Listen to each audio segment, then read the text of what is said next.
Hi guys and welcome back to the Mighty Blues. My name is of course Cameron and welcome back today to another live stream, another day in the life of Everton, another episode of the, as I said yesterday, never-ending Everton drama series that is critically acclaimed, award-winning, and that of a lot of jealousy in Hollywood from some of the best writers and directors in the world as to how they haven't come up with an idea for a television show about a failing football club in the northwest of England that can match the goings-on of those at Everton Football Club. Having said that, we have actually had, I wouldn't say a quiet day today, because obviously we're going to talk today about Anthony Gordon as his move to Newcastle United seems to be edging closer. We've had a lot more updates on that over the last few hours or so. We're going to talk about Everton's vacant managerial position as well. We've had a little bit of an update over the course of the last few hours regarding that, regarding Marcelo Bielsa, regarding Sam Allardyce, regarding Sean Dyche. So we're going to have a little bit of a conversation about that as well. But just when we sat here last night and we spoke about Dan Juma and we spoke about the fact that, you know, he was likely to move to Spurs, that move has now been confirmed, thankfully, so we can completely put that to rest and never have to think about him as a footballer ever again. Just when we'd spoken about the managerial stuff, we'd spoken about Anthony Gordon, we'd spoken about Amadou Onana, ultimately, just when we thought that, things would start to quieten down, it was 10-9. We'd had a day from hell, as I said, in the never-ending drama of Everton Football Club. Farhad Moshiri comes out with a sit-down interview with the Fans Advisory Board, and just before this sit-down interview with the Fans Advisory Board, actually, it was reported that Farhad Moshiri had put Everton up for sale. Now, this, I believe, was coming from The Guardian, and they reported last night at around about 8:15 that Farhad Moshiri has put Everton up for sale and is looking for offers of more than £500 million. A number of potential buyers have expressed interest. Moshiri would like to recoup the money he has invested in the new stadium. And then, literally, about 2 minutes later, 10 minutes later, 5 minutes later, whatever it may have been, less than 20 minutes later, Everton had released an interview. Now, I was driving when this interview was released, and I was driving when the news was reported that that Farhad Moshiri had put Everton up for sale. So the second that I read that bit of information, or I got a text from one of my good friends who and the car read it out to me that, Farhad Moshiri has put Everton up for sale, £500 million, The Guardian, and then I just seen the notification from the Everton app saying Farhad Moshiri sits down with ... and I thought, okay, well, maybe Farhad Moshiri has literally come and sat down with somebody at Everton Football Club, done an interview for Everton TV and said, listen, I'm going to be brutally honest with you, I'm putting the club up for sale, I'm not happy with what's going on, and we can all sit here and be happy about that fact and look forward to a new buyer coming in, hopefully bringing in his own people, wiping this current board, and a fresh start for Everton Football Club. But that's not what it was. That's not what it was. The Guardian article that stated that Farhad Moshiri had put Everton up for sale and was wanting £500 million was completely separate to the interview that had taken place with Jazz from the Fans Advisory Board, in which he asked Farhad Moshiri a lot of different questions around in the future of the football club, his commitment to the football club, what needs to change, etc., etc. And do you know what? First and foremost, what I will say is, this is something that we've been calling out for years as Evertonians. Farhad Moshiri to stop going behind the club's back, stop talking to his mates at TalkSport or his mates on Sky or wherever else it may be, and actually sit down with Everton, sit down with somebody at Everton, sit down with Everton's official communication team, and talk to us directly as fans, sit down and address us directly as fans. And, as I said, in all fairness, Farhad Moshiri had taken the decision, which he hasn't done before, and is not something that he's known for, to sit down with, as I said, Jazz of the Fans Advisory Board, and sit down with a fan and answer, a fan's questions effectively as to what is going on at the football club, and, how things can change and when things will change. And within that interview, there was a lot of, the typical sort of, I suppose you would call it sort of voice notes or clips of sound from Farhad Moshiri, sound bites that you can sort of look at and go, oh yeah, it sounds all right. That, I think he at one point said that it's never the fans' fault. He at another point said that we've all got to be united and this, that and the other. Various different sound bites that you look at and you go, okay, again, he's obviously sat down before this interview and thought, let me write a couple of things down I can say that'll make me look like not as much of an idiot as what I maybe actually am. He spoke about Everton's need for a new striker. He said we need a striker, we'll get one, we'll strengthen the team, and I have no doubt the second half of the season will be stronger. He spoke about his commitment to the football club, which is really interesting because don't forget, as I've just mentioned, 10 minutes before this interview was dropped, we'd read an article from The Guardian that stated that Farhad Moshiri had put Everton up for sale and was wanting £500 million. Then this interview drops. And within this interview, Farhad Moshiri says, I'm committed to the club, not just the stadium, but to join the elite, but I need your help. The fans are the most important part of the Everton institution. We need to go through this together. He also categorically said that the club is not for sale. He said, every point raised by every fan group is in my diary. I'm sensitive. I deal with everything. He said, I ask for patience. And I said, I've been patient and I've been so affected and responsive with fans' feelings that maybe I've removed some managers too early, and that's my criticism, not the fans. But I say to fans is that we should all be a bit more patient. So again, sound bites. A couple of weeks ago we said that when fans are being removed, when managers are being removed, it's sometimes influenced by the fans and the fans' decision as well. And obviously he's been told that didn't go down very well with the Evertonians, so he's come out and say, oh no, it's not fans' fault and it was my fault and it's my responsibility, etc., etc. Again, a lot of sound bites come from this interview. And one thing I will say is I've seen a few people on social media over the course of the last 24 hours or so who have had a little bit of a go at Jazz. Jazz, who is the chair of the Fans Advisory Board, I believe, who was the person who sat down with Farhad and done the interview. Now, what I would say is Jazz is not only a lovely fella, and I can say that personally because I spent a week pretty much every single day with Jazz in the summer when we went to America to watch Everton. He's a massive Evertonian. He's a lovely fella. He's genuinely one of the nicest people that you will meet.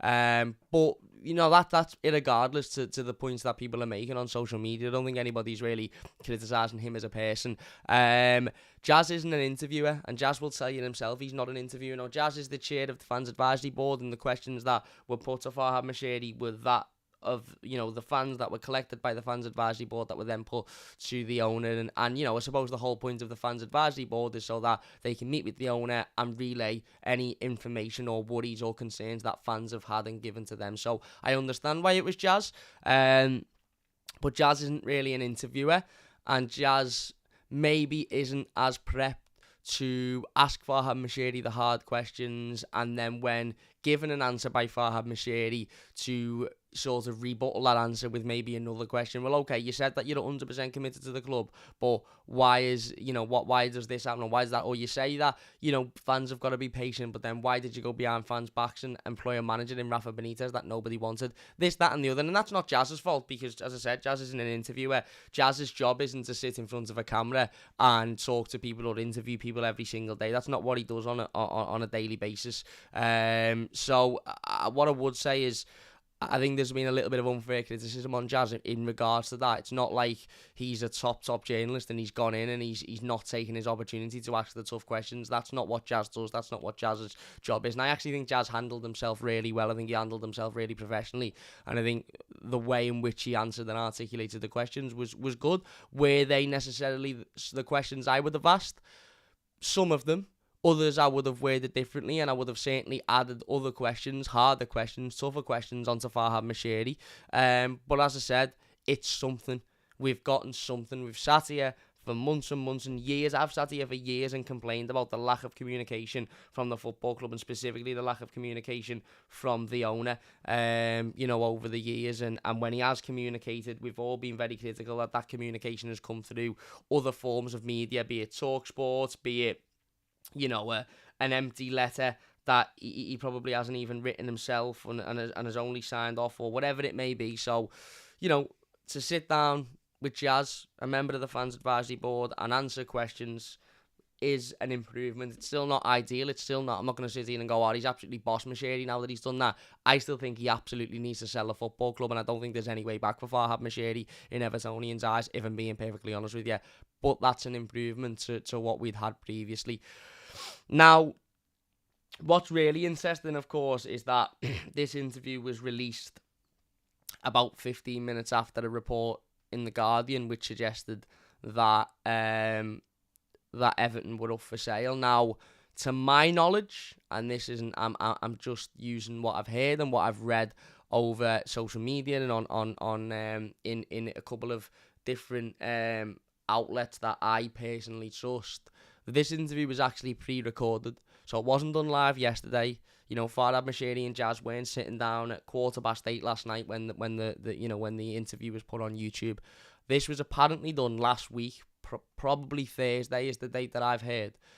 Now, if you're wondering what the significance of that is and why that is important to the situation, is because if this interview was done on Thursday last week, since Thursday, we've lost to West Ham United in the Premier League. Frank Lampard has lost his job. We have gone from being on the brink of announcing a new signing to that new signing turning around and going and joining Spurs.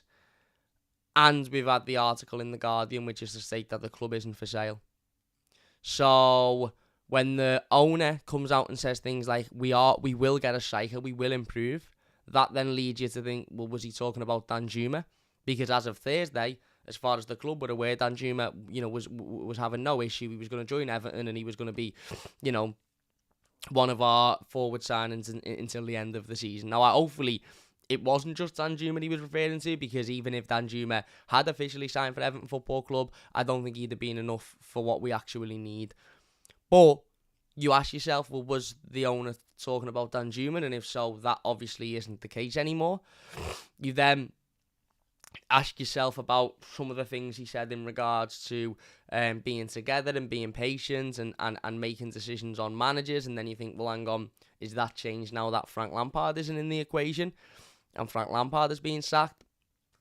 And then, of course, the obvious one is him saying, I'm committed to the club and the club is not for sale, which, again, the way in which the interview was put out, it was put out, as I said, 10-15 minutes after that Guardian article was released. So it looks like the Guardian article's been released saying the club's up for sale, and then an interview's being put out with Farhad Moshiri saying the club isn't up for sale. So it looks like that is a direct response to the article, when in fact the interview where Moshiri says the club isn't for sale was actually recorded before the article was put out.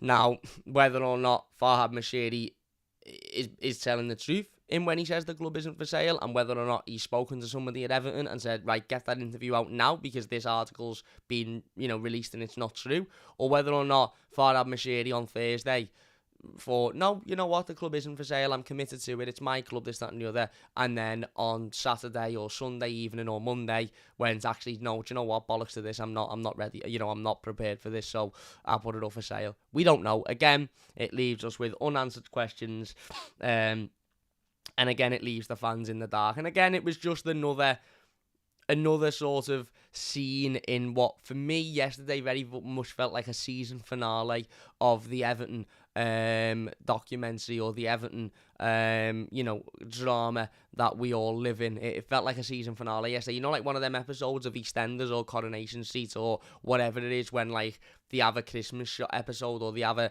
special episode every couple of months where it's like an hour and a half long and there's like 4 million plane crashes and 4 train crashes and Mick Carter's having to save his wife from a burning pub and all of that sort of stuff. That's very much what yesterday felt like. And I was sitting there eating my tea, watching a film, and when I seen all of this, released, and I seen the article and then I seen the interview, and then I was thinking to myself, well, hang on, this doesn't look like that Jazz and Farhad were in the same room. Now, obviously, Jazz has since confirmed on social media that they were in the same room, but the way the interview was recorded, the way that it sounded, the way it was framed, it just completely looked off. It didn't look like it was as authentic as maybe it was, or it certainly should have looked. And then you sort of think, well, when was this interview done? What do you believe? Do you believe the Guardian's article? The Guardian, who are seen as a very reputable source. Do you believe the owner? You know, and some people go, well, you believe the owner because that's what he said. But the owner also said last week that he's fully behind Frank Lampard, and they're not in a position, you know, they're not at that point where they're going to sack him. And then 3 days later, he sacked him. He said the same about Benitez. 3 days later, he sacked him. He said the same about Koeman. 3 days later, he sacked him. So usually when Farhad Moshiri says something, the opposite's going to happen, and that would make sense in this scenario of him coming out on Thursday or Friday or whenever the interview took place last week and saying the club is not for sale, and then coming out, you know, 4 or 5 days later and actually putting the club up for sale. That would make sense in the timeline that is the madness of Farhad Moshiri. So I don't know is the answer. It pissed me off yesterday, and it didn't piss me off because it was the interview or the contents of the interview or what was said or how it was said or whatever. It just pissed me off that we'd had a full day of just absolute mad Everton bollocks, and then, you know, we have that, you know, in the night. I was just sitting there watching a film just thinking, just stop.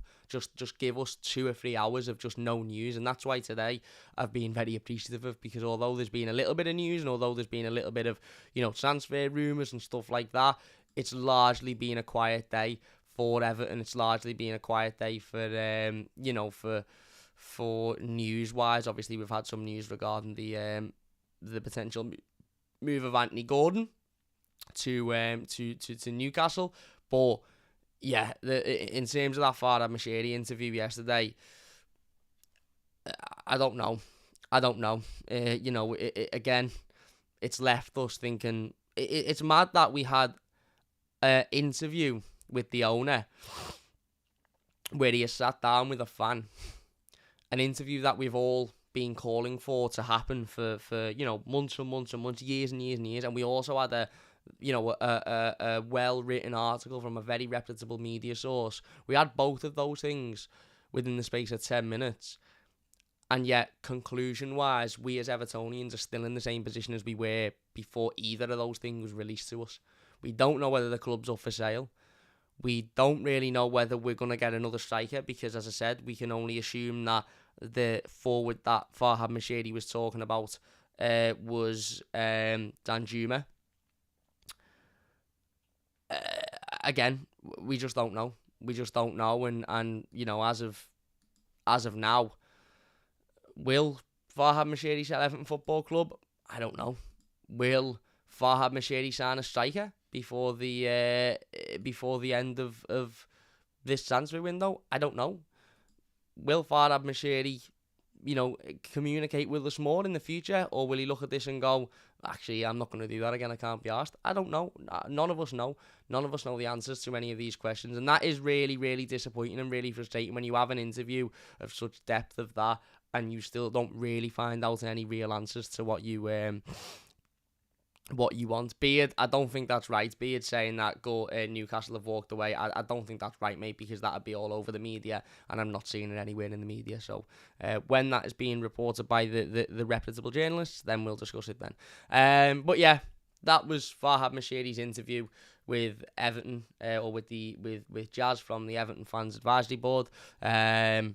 Where it leaves us, I don't know. And then we obviously come into today. Again, more manager information. The Mirror reported that Marcelo Bielsa has not rejected Everton over the recent vacant manager's job, but will need major persuading to take the role. Liverpool Echo reported that Farhad Moshiri had said that the Everton is not up for sale. I think they were referring to the interview that was put up. And then we go into today. Jack Talbot reported very late last night, that Newcastle have made a bid of £35 million, rising to £50 million with add-ons for Anthony Gordon. Fabrizio Romano then also reported that Newcastle United have submitted an opening bid for Anthony Gordon, and they are pushing to get the deal done. And then, of course, this, sort of dominated the Everton news for the course of the last sort of 18 hours or so. Jack Talbot again saying Everton look ready to accept Newcastle's opening bid for 21-year-old Anthony Gordon, and personal terms are not expected to be a problem. The two clubs have been locked in negotiations over the possible switch, and we exclusively revealed yesterday Newcastle made an offer of 35 million, rising to 50 million with add-ons for the winger. Sources at Finch Farm expect Gordon to depart and the offer to be given the green light. Dressing room feels like he's already out the door. Sky Sports' Keith then reported that Anthony Gordon has missed Everton training for the second time today. Gordon is open for a move to Newcastle United. Open, not hoping. Open. That's pretty much where we are at with the Anthony Gordon stuff up to this current point. Again, you know, we obviously read yesterday about the news that Anthony Gordon and and Amadou Onana had missed training, and we weren't aware of the reasons for that. It's since been revealed that Amadou Onana had missed training because he was actually at a family wedding in Belgium, and that was a planned day off. That was something that he'd already pre-arranged with the football club. So again, nothing to do with the supposed interest from Chelsea or Arsenal or any other football club.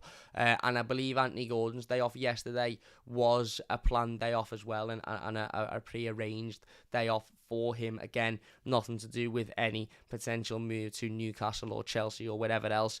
His day off today, I'm not too sure. And I suppose we'll only wait and see. If Anthony Gordon stood there tomorrow holding a Newcastle shirt up, then, you know, we can assume that the day off today was because he was going to finalise that move to Newcastle. If he ends up staying, then, you know, the assumption, of course, would be that his day off today was a planned day off as well. Look, I think I said it yesterday when we spoke about Anthony Gordon, so I'm not going to delve too deep into the Anthony Gordon situation because we spoke about it quite a lot on yesterday's live stream. I've got no problem. I've got no problem with this. I think we spoke yesterday about a figure of around £35 million because that was one that was thrown about a little bit yesterday afternoon in the media. A deal with £35 million potentially rising to 50 would be a great deal for Everton. It simply would, because the reality of the situation is Anthony Gordon isn't a £50 million player. Now, that's not necessarily why Newcastle are wanting to pay £50 million for Anthony Gordon, and I understand that. Newcastle are wanting to pay £50 million for Anthony Gordon because their belief is that, you know, in a year or two and with a little bit of coaching and maybe a little bit of guidance under Eddie Howe, Anthony Gordon will become a £50 million player at some point down the line. The reality is Everton really can't afford to make that gamble. Everton don't need Anthony Gordon to be a £50 million player in 2 or 3 years. Everton need Anthony Gordon to be a £50 million player now, and he isn't that. Does that mean we would be able to allow Anthony Gordon to go and not replace him? Absolutely not. It doesn't mean that, and I'm seeing a lot about Anthony Gordon again today in the media. And look, I'll never sit here and tell, you know, any other Everton fan how to feel or what to think or what to say or whatever else. You know, everybody's entitled to their own opinion, and everybody is entitled to feel how they want to feel. I don't have any real dislike towards Anthony Gordon. I don't have any real hatred towards Anthony Gordon. I don't have any real sort of, ill feeling or ill will towards Anthony Gordon whatsoever. The reality is that this is money that Everton simply cannot afford to turn down for a player whose output does not match the price tag that we are being offered, or certainly reported to be being offered.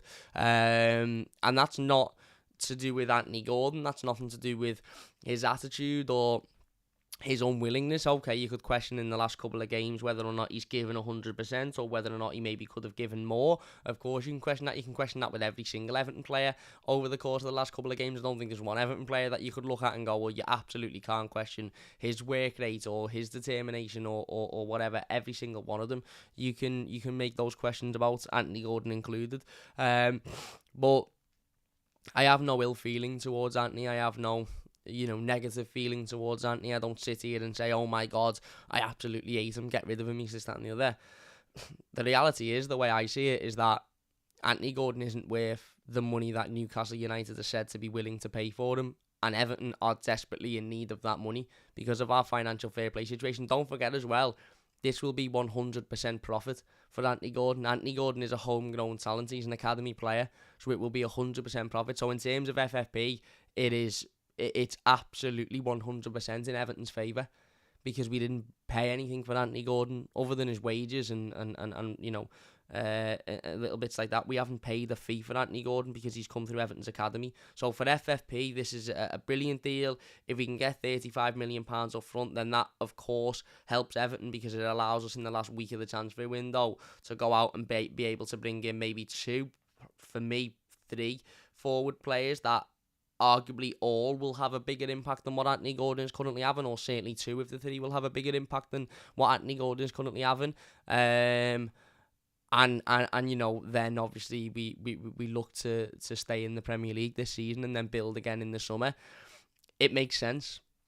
It makes sense for Anthony Gordon because he's getting a move to a club with, you know, a big future, and who are currently having a fantastic season. You know, will 100% finish in the European places at the end of this season, potentially even finishing in the Champions League places. Maybe even we'll finish with a trophy, given they've just beaten Southampton in the Carabao Cup semi-final first leg yesterday. Yeah, I have no issue with it, and if I'm being honest with you, I hope this deal gets done as quickly as possible, because there's no point in this deal being dragged on. There's no point in this deal taking, you know, an extra 3, 4, 5 days to complete. If that's the bid on the table, 35 million rising to 50, take it. Anthony Gordon clearly is keen on the move personally. Allow him to go down there and speak to him, get it done, get that money in. As I said, 100% of it being profit because of the homegrown nature of Anthony Gordon, and then go and get it back out on 2 or 3 reinforcements that can seriously come in and help Everton try and survive, you know, and the drop this season. So, yeah, like I said, I have no issue with it. I don't think Anthony Gordon will be a massive loss. As I've just said, he needs replacing. He 100% needs replacing, because I think it would be silly for Everton to allow Anthony Gordon to leave and not replace him, because ultimately, you know, okay, we'll have that money in, but the reality is we need to spend that money now. It's very little saying, oh, we'll just spend that money in the summer. Well, no, we need to spend it now, really, because in the summer we might be recruiting for the Championship and not the Premier League. So it would be absolutely ridiculous to sell Anthony Gordon and not replace him. But for me, for that money, for that fee, for a player whose output is at the moment very minimal, and again, Anthony Gordon might, and some people might say, well, hang on, Cam, he might go and work with Eddie Howe, and he might be absolutely unbelievable, and he might become a £50 million player. He might do, but he didn't do that under Frank Lampard, and there's absolutely no guarantee that he'll become that player under Everton's new manager, whoever that will be, who obviously we don't know yet. So for me, it makes absolute sense to allow Anthony Gordon to leave. He clearly wants to move. Allow him to go, get the money in, and then go and use it elsewhere. Go and spend it elsewhere, and go and improve the team. But do it ASAP. To be honest, I wanted it done today. I wanted to be sitting here today saying, "There you go, Anthony Gordon, Newcastle top, done deal. Now let's go and spend the money." I don't want to be sitting here tomorrow having another conversation of, oh, well, the news we've had is Anthony Gordon's deal to Newcastle edges even closer, and it could be done in the next couple of days. Get it done. And almost sort of, if Newcastle desperately want him and Newcastle have put that bid in play, then I'm sure Newcastle will want it done as soon as possible as well. If he's going to go either way, get it done and dusted, and then move on and go and spend the money elsewhere. But yeah, that's the latest. That's the latest. Apparently, the bid was accepted of 35 million with 15 million add-ons. As I've just said, Gordon is open to the move, according to a couple of sources, and he is missed training again at Finch Farm today. We'll see how this one progresses over the course of the next couple of days.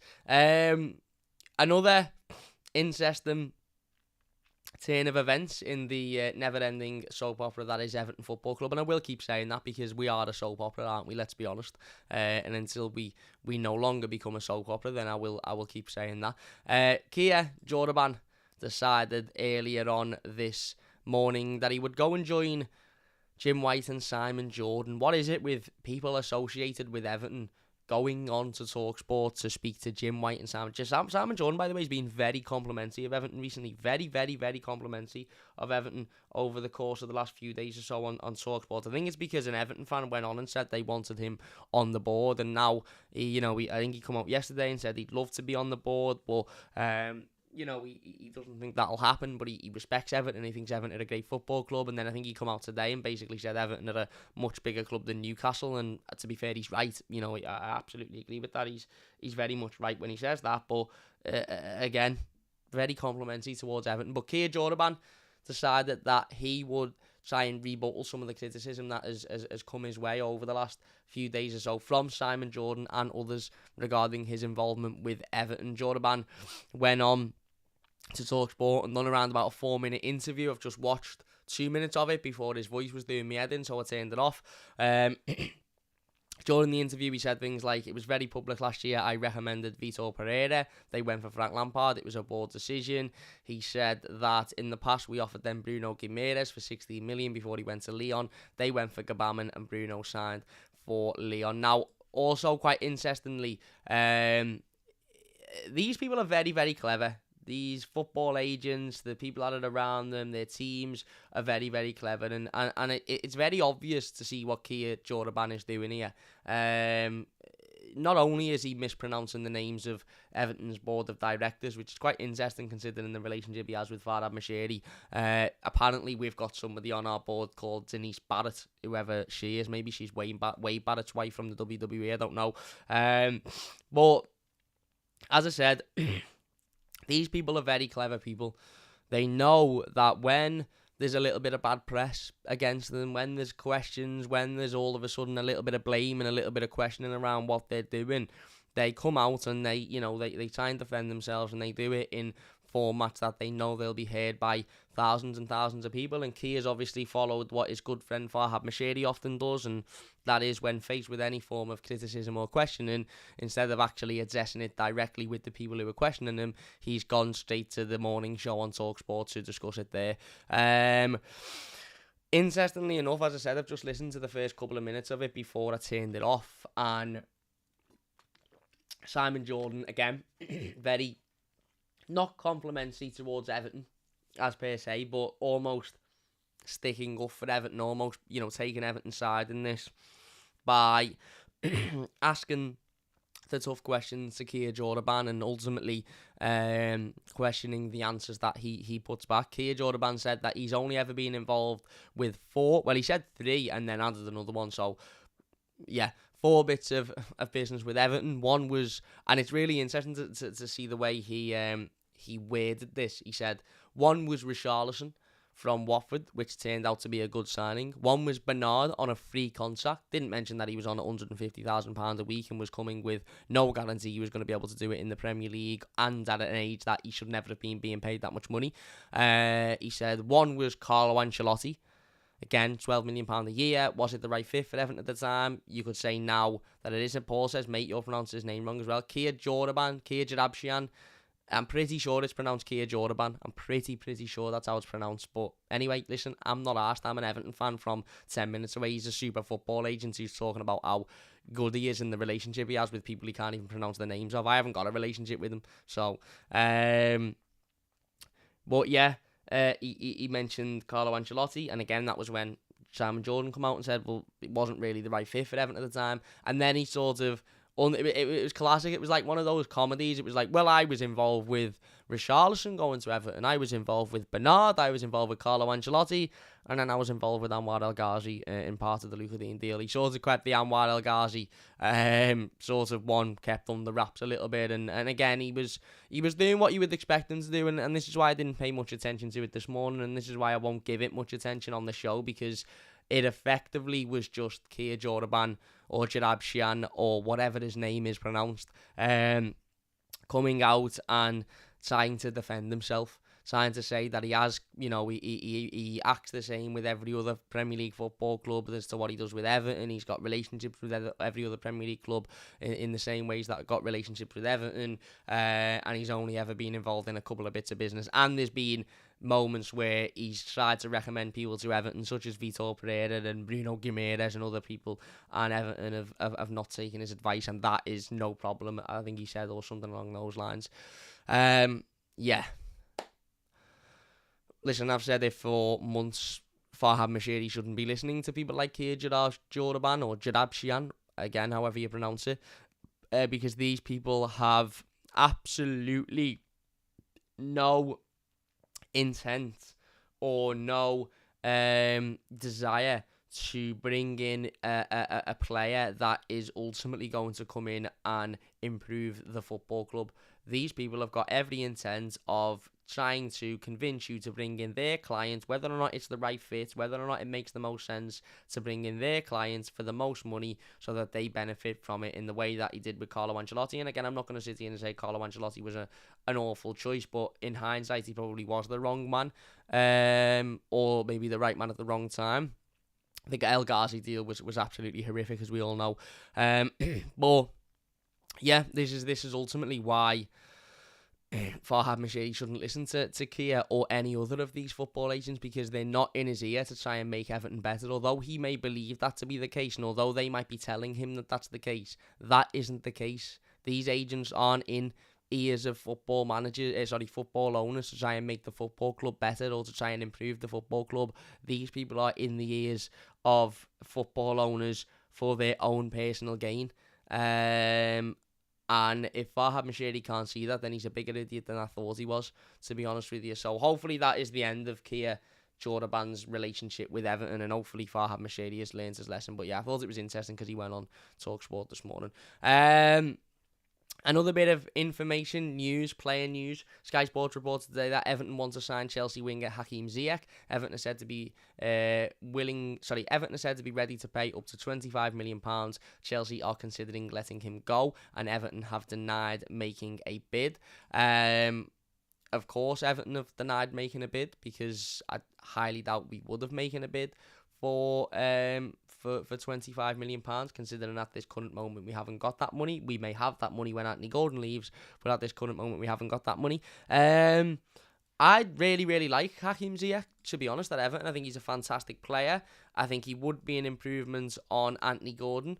Now, obviously, he's much older than Anthony Gordon. He's 29 years old, of course. So there's that, and £25 million for the 29-year-old would certainly be a deal that I think people would frown upon because of how much money that is, and I would assume that Hakim Ziyech would want a ridiculous amount of money in wages to come to Everton, because he's leaving a team that are in the Champions League and you know, fighting at the top, well, mid-table at the minute, but certainly you typically fight at the top end of the table to be, you know, to go to a team that aren't in Europe and in a relegation battle. But just judging him as a player, he would be a massive improvement to Everton. He's Premier League proven. He showed he's got the ability. He showed he's got the quality. He struggled with consistency a little bit in his time at Chelsea, but there's absolutely no doubt in the level of quality that he brings and the level of player that he is. And again, I'm not going to read too much into it, because it seems on the surface that this is just the rumour of Everton being interested in a player, and that nothing will probably come of this. But I can't sit here and lie. I would be very impressed if Everton were to get Hakim Ziyech in, maybe on a loan deal initially, because £25 million is a lot of money. But he would definitely improve Everton. He would definitely bring goals. He would definitely bring assists, and he would be somebody that I would welcome into the football club. According to Sam Wallace of The Telegraph, literally 8 minutes ago, Everton are looking at a possible move for Bologna forward Marco Arnautovic. Now, we spoke about Arnautovic when we done the video with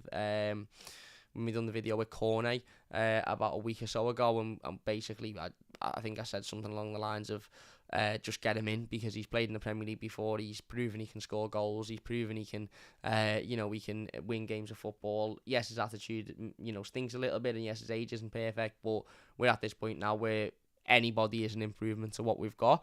If you were to ask me who would I prefer, Ziyech or Arnautovic, it would of course be Hakim Ziyech. Jay makes a good point and says, do you think Ziyech would be motivated enough though, Cam? I don't know.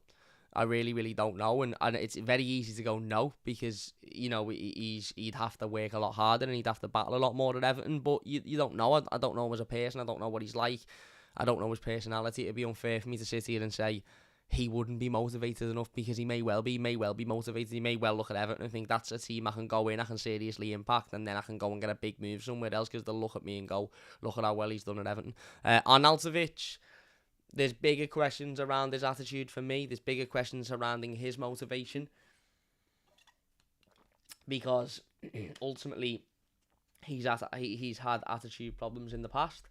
He's had problems with, clubs and managers and people questioning his motivation and his his willingness and his determination, but he is exactly the type of player I would expect Everton to be linked with, because of his position, because of his age, because he's had Premier League experience, and because he probably wouldn't cost an awful lot of money and would be fairly easy to get out of his current football club. So I'm not surprised in the slightest by this rumour.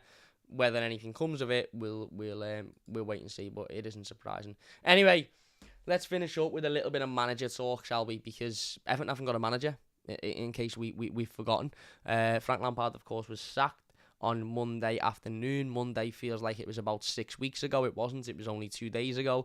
And since then, we've had names like Carlos Cordoban, Sean Dyche, Marcelo Bielsa, Sam Allardyce, David Moyes, all names that have been thrown at us left, right and centre as potential candidates to succeed Frank Lampard. It seems like, from the rumours and sieving around the rumours and trying to find out what's reliable and what isn't reliable, it seems like Marcelo Bielsa is, I don't want to say the front runner, but he certainly seems like the number one choice for at least the owner. And look, we can all sit here and say, but it's not the owner's choice, it should be the director of football's choice or the board. Ultimately, the owner is the fellow with the money, and realistically, if Farhad Moshiri wants Marcelo Bielsa, let's be honest, it will probably be Marcelo Bielsa, won't it?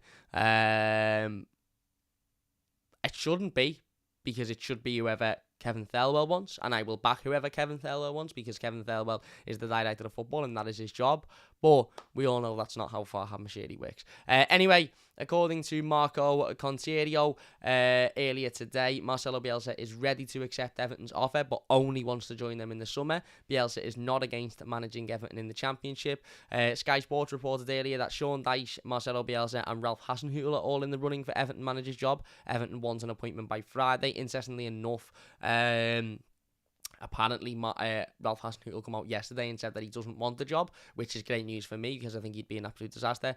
Sammy Mockbell of the Daily Mail reported that Everton are not giving up on their plan to appoint Marcelo Bielsa. However, Everton face the prospect of paying at least £11 million a year for Bielsa and his backroom staff.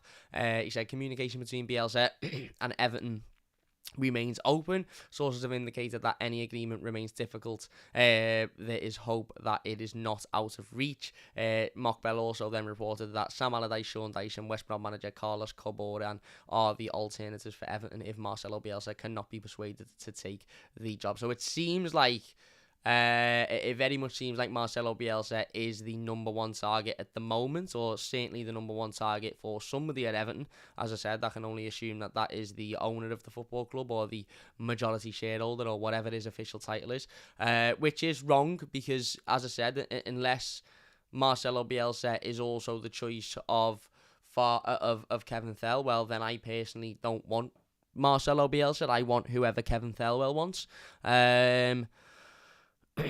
I think, look, with every one of these names, there's pluses and minuses with them all, and Marcelo Bielsa is no different to that.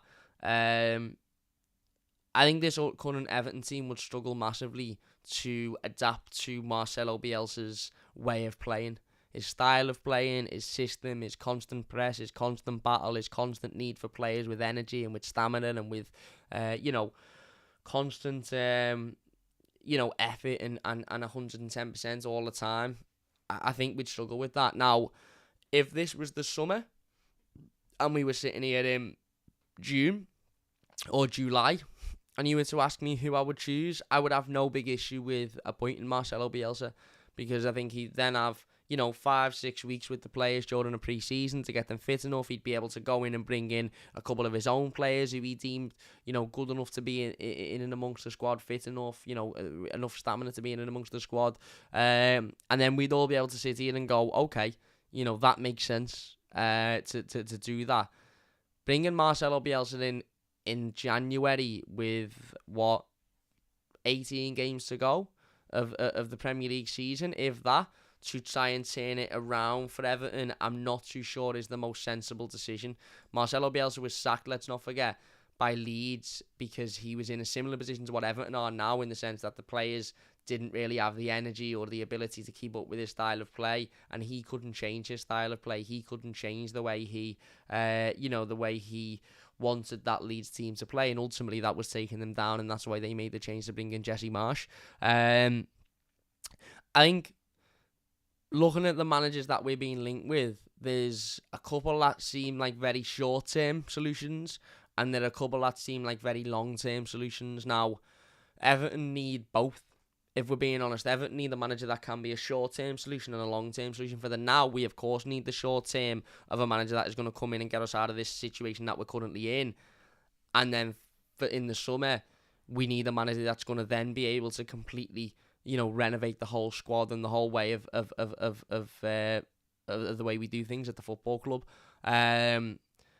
I'm not too sure that there's anybody that we're being linked with that is both of that. Now, Bielsa is obviously very top of the long-term solution list, because for me, again, I think with the right amount of time, with the right amount of,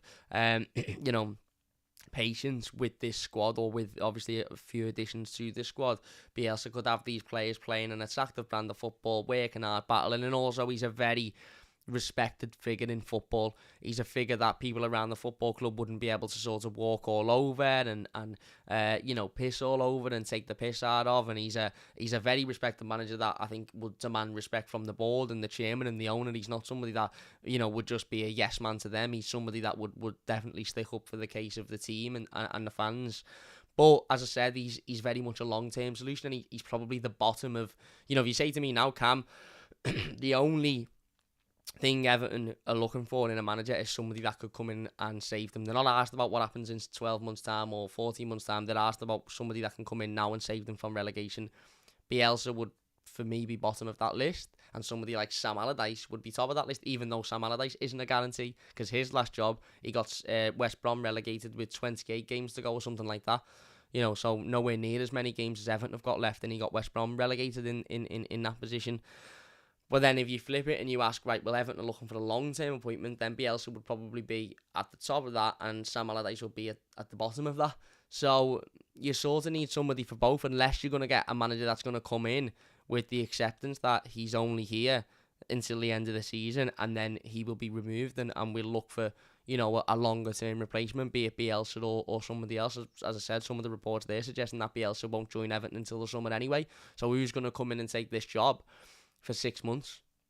I don't think Sean Dyche should take the job, knowing that he'd be getting binned off in the summer. I don't even think Allardyce should take the job knowing he's getting binned off in the summer, because he was clearly very upset with when that happened last time. So then you would be looking at a Duncan Ferguson, maybe, who, is obviously an ex-player, and I think probably would come in and take the job for that period. But then again, Dunk might say, well, no, if I'm going to get the job, I want him for a period of time, because I'm not going to impact anything in 6 months. Wayne Rooney may say, well, yeah, I'll have it for 6 months, and then, but then again, he might say, well, no, it's a project, I want it for longer. It's very, very, very difficult. Very, very difficult to look for a manager that will say, yeah, I'll come in for 6 months and then I'll get off in the summer, unless you're going to offer them ridiculous money to the point where they go, yeah, do you know what, I'll take it because it's silly money. Very, very, very difficult. And it's also very difficult to go out and bring somebody in like Bielsa and expect them to come in and change this quickly overnight, because Bielsa's not that type of manager. Bielsa isn't going to come in and all of a sudden Everton are going to survive relegation.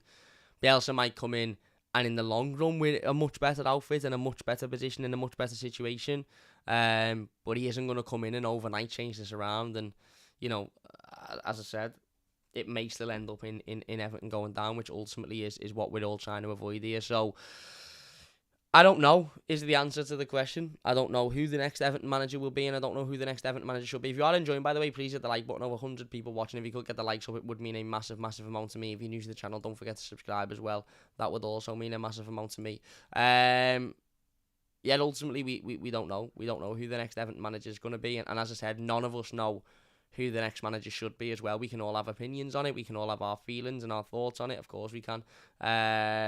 but none of us know who the next manager is going to be, or who it should be. And that's the worry. It seems like Bielsa is the one that the club are pushing for, or certainly the owner is pushing for. Whether or not he's the right choice will be seen. As I said, I've got massive reservations around Bielsa being the right choice for the now to keep us in the Premier League. But who knows? Who knows? That's pretty much where we're up to with the manager stuff. As I said, we'll have updates on this every single day, so I'm sure we'll be doing a live stream every single day regarding this. Jay says, Simple football, hard to beat in 2 forwards. Yeah. Dean says, nobody is coming in and turning this team into a winning team. The squad is not good enough. Jay says, safest option is Big Sam or Dyche, 18-month contract and survival bonus. How bad will Arsenal beat Everton? Says Mark, I don't even want to think about it. Anthony Osmond says, we're going down the road like Accrington Stanley. 90s advert. Who are they? 10 years, we'll have no club. Jay says he promoted Leeds, but yes, also would have relegated them. Don't even think Dunk would take it. 6 months is insulting to most people. Exactly. It is, but then again, there's nobody that I look at and go, I think he could come in and do the job short term, and I think he could do the job long term. There's no one at the moment that sticks out for me in that manner. But yeah, that's the trouble that Everton face, don't they? That's ultimately the problem that Everton face as well. Look, we are going to leave it there. If you have enjoyed this one, please do leave a like. As I said, we will be back tomorrow with another update live stream. I'm sure we'll be talking more about Anthony Gordon. I'm sure we'll be talking more about the managerial situation as well. Hopefully, we're talking more about some of the Everton link with actually signing. We are also going to be back with a video over the course of the next 24 hours, which will be the West Ham review, just because I need to do it. I haven't done it yet, and for me conscience, I need to say a couple of things about that game, and then we can put that fixture to bed. But if you have enjoyed it, please hit that like button. If you are new to the channel, don't forget to subscribe as well. It does only take a second. If you're watching live on YouTube, massive thanks to everybody for watching. And if you're watching as a YouTube video, please do hit that like button down below. Big thank you all for watching. Like if you've enjoyed it, subscribe if you're new, and we'll see you later.